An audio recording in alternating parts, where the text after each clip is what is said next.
MTA International, reaching the corners of the earth.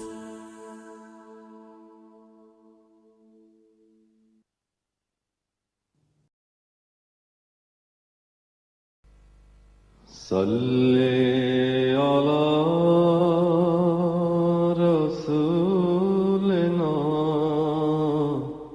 صلی علی محمد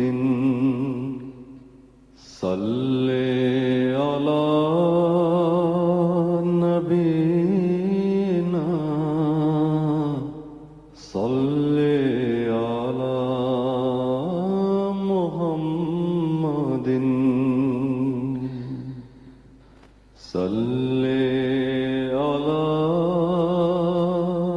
کریمنا صلی علی محمد صلی علی حبیبنا صلی علی محمد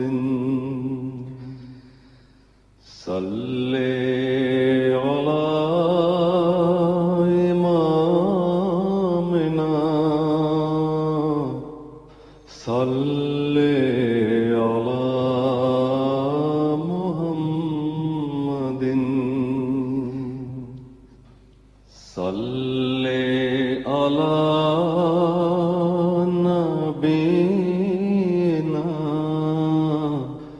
صلی علی محمد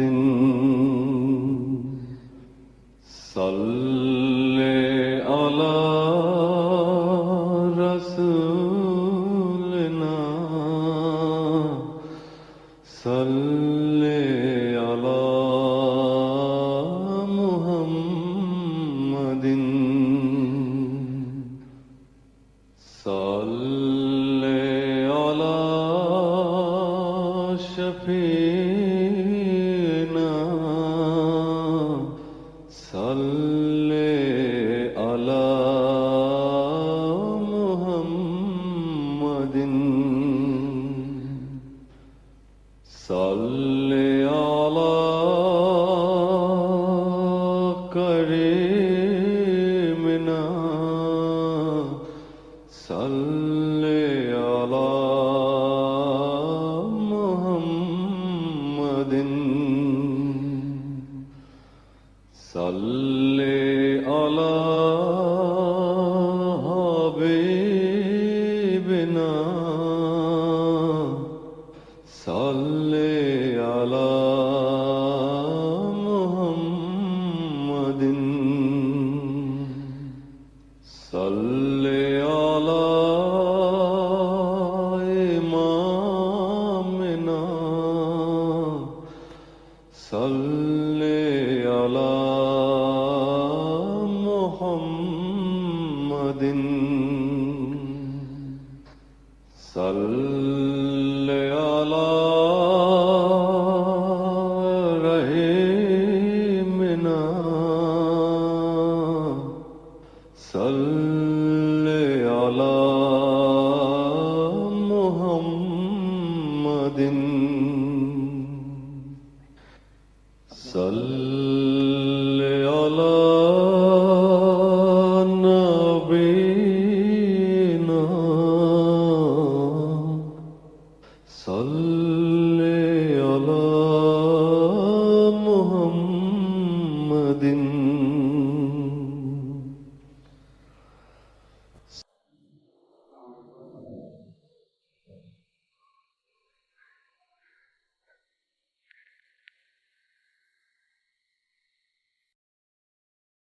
السلام علیکم ورحمۃ اللہ. اذان دے دیں.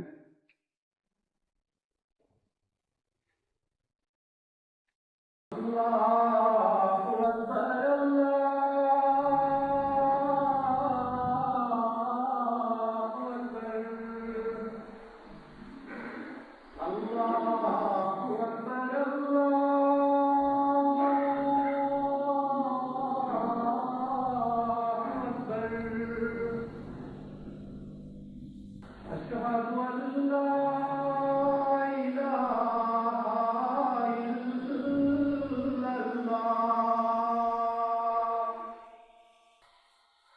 أشهد أن لا إله إلا الله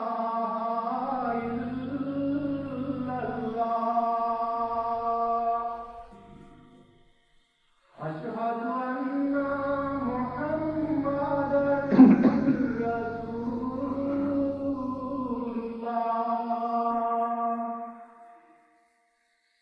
أشهد أن محمدا رسول الله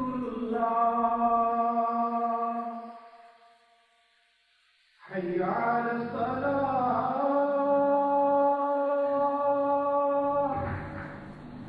حي على الصلاة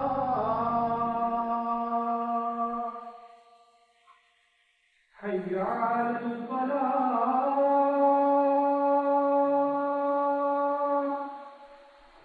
حي على الفلاح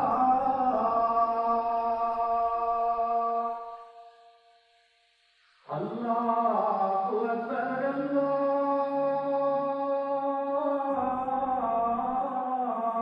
أكبر لا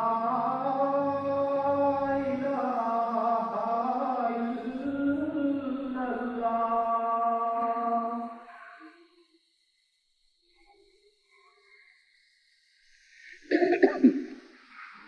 أشهد أن لا إله إلا الله وحده لا شريك له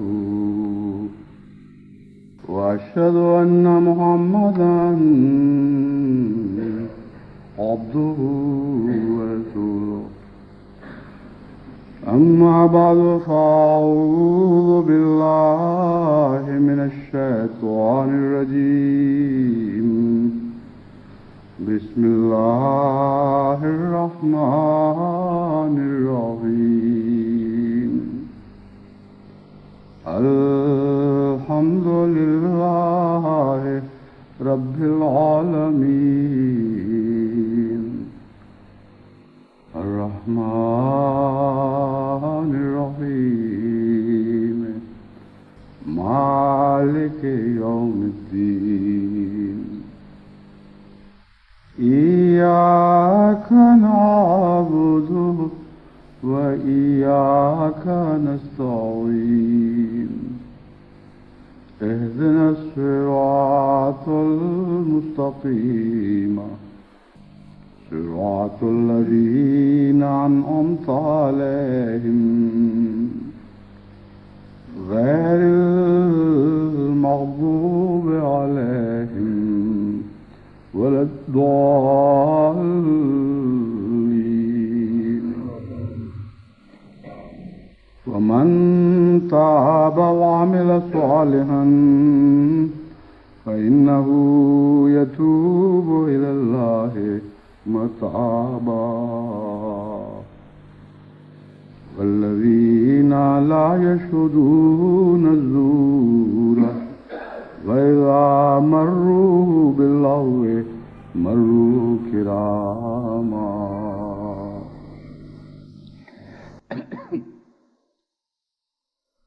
چند خطبات پہلے تبتل اللہ کا مضمون بیان ہو رہا تھا اور میں نے بیان کیا تھا کہ تبتل اللہ کا توحید سے بہت گہرا تعلق ہے. انسان اس وقت تک موحد نہیں بن سکتا، حقیقت میں ایک خدا کا عبادت کرنے والا نہیں کہلا سکتا جب تک پہلے لا الہ کے مضمون کو سمجھ کر ہر جھوٹے خدا کا انکار نہ کر دے. پھر اس پر خدا کی وحدت کا رنگ جمتا ہے. اس کے بغیر محض فرضی طور پر انسان مواحد کہلاتا ہے، حقیقت میں توحید کی فلسفہ اور اس کی روح سے لابلد رہتا ہے. اس سلسلے میں چونکہ یہ ایسا مضمون ہے جس کا روزمرہ کی زندگی میں ہر انسان کا گہرا تعلق ہے، محض فلسفیانہ بیان کافی نہیں ہے، کیونکہ مختلف قسم کے انسان ہیں. ایک بات ایک ذہین اور تعلیم یافتہ انسان کو سمجھ آ جاتی ہے، ایک عام آدمی کو نہیں سمجھ آ سکتی. اس لیے جہاں تک معرف قرآن کا تعلق ہے، ان کا لطف اٹھانے کے لیے بھی کچھ مزاج کی پاکیزگی اور لطافت ہونی ضروری ہے، لیکن ان پر عمل کرنے کے لیے اور زیادہ گہری لطافت اور گہری سوچ کی ضرورت ہے، جسے عام طور پر عوام الناس جس کو عام طور پر عوام الناس نہیں سمجھ سکتے، یا ان کو اللہ تعالیٰ کی طرف سے وہ صلاحیتیں عطا نہیں ہوتی کہ ان باریک باتوں کو سمجھ سکیں۔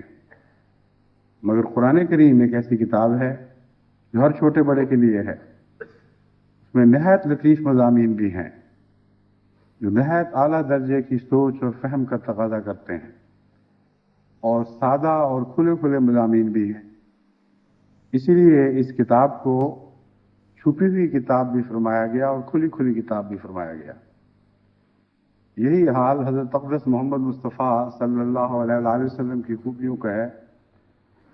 یہ ایک عام بالکل سادہ ان پڑھ انسان دنیا کے کسی بھی خطے سے تعلق رکھتا ہو، وہ آپ کی خوبیوں سے اس حد تک آگاہ ہو جاتا ہے کہ بے اختیار اس کا دل آپ کی محبت میں اچھلنے لگتا ہے۔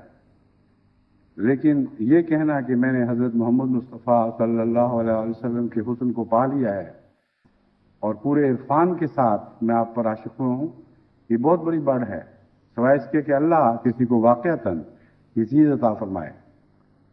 حضرت اقدس مسیح موعود علیہ السلام نے جن آنکھوں سے حضور اکرم صلی اللہ علیہ وآلہ وسلم کو دیکھا، ان آنکھوں کو وہ نور عطا کیا گیا تھا جو حضور اکرم صلی اللہ علیہ وآلہ وسلم کے نور کی نہایت اعلیٰ پاکیزہ لطافتوں کو شناخت کر سکتا تھا۔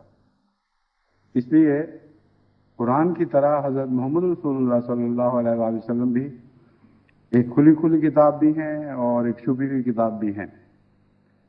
بس جب توحید کا مضمون بیان ہو تو اس کے پیش در پیش باریک معارف کا بیان بھی ضروری ہے، اور ایسی کھلی باتیں بھی بتانی ضروری ہیں جو ہر سطح کے انسان کی سمجھ میں آ سکیں اور وہ اس کے مضمون سے ان مضامین سے استفادہ کر سکے۔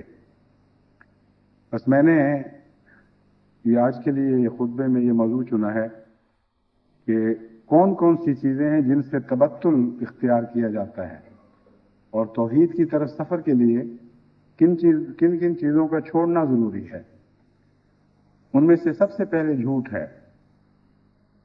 تمام برائیوں کی جڑ سب سے بڑا وہ گناہ جو قرآن کریم کے نزدیک شرک کا درجہ رکھتا ہے اور جسے نجاست قرار دیا گیا ہے، اور یہ ایسا گناہ ہے جو دنیا میں سب سے زیادہ پایا جاتا ہے، اور یہ ایک ایسا گناہ ہے جس کو سچے بھی لا علمی میں اختیار کر جاتے ہیں، اور جس سے بچنے کے لیے بہت باریک در باریک نگاہ سے نیچے اترنا پڑتا ہے۔ بس اس مضمون کو سمجھانے کے لیے میں آج انشاءاللہ تعالی، اور اگر آج یہ مضمون ختم نہ ہوا تو اگلے خطبے میں اسی کو جاری رکھا جائے گا۔ قرآن کریم مومن کی شان یہ بیان فرماتا ہے، وَمَن تَابَ وَعَمِلَ صَالِحًا فَإِنَّهُ يَتُوبُ إِلَى اللَّهِ مَتَابًا۔ جو شخص بھی توبہ کرے اور نیک اعمال اختیار کرے، نیک عمل کرے، فَإِنَّهُ يَتُوبُ إِلَى اللَّهِ مَتَابًا، وہ توبہ کرتے ہوئے اللہ کی تعالیٰ کی طرف تیزی سے جھکتا ہے۔ یہ وہی مضمون ہے جو تبتل کا مضمون لیکن دوسرے لفظوں میں بیان ہوا۔ تبتل الی اللہ کا مطلب ہے اللہ کے غیر کو چھوڑو اور خدا کی طرف دوڑو، اور یتوب الی اللہ متابہ کا بھی بالکل وہی معنی ہے، صرف دوسرے الفاظ میں موقع اور محل کے مطابق اس مضمون کو بیان فرمایا گیا، اور اس کی تشریح اگلی آیت میں ہے۔ اللہ کی طرف توبہ کرتے ہوئے تیزی سے جھکنا کس کو کہتے ہیں؟ والذین لا یشہدون الزور،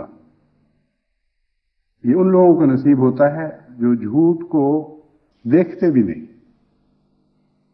یشہدون الزور کا ایک مطلب ہے جھوٹی گواہی نہیں دیتے، ایک یہ ہے اس پر نگاہ تک نہیں ڈالتے، اس قدر مکروہ سمجھتے ہیں کہ اس سے دور بھاگتے ہیں۔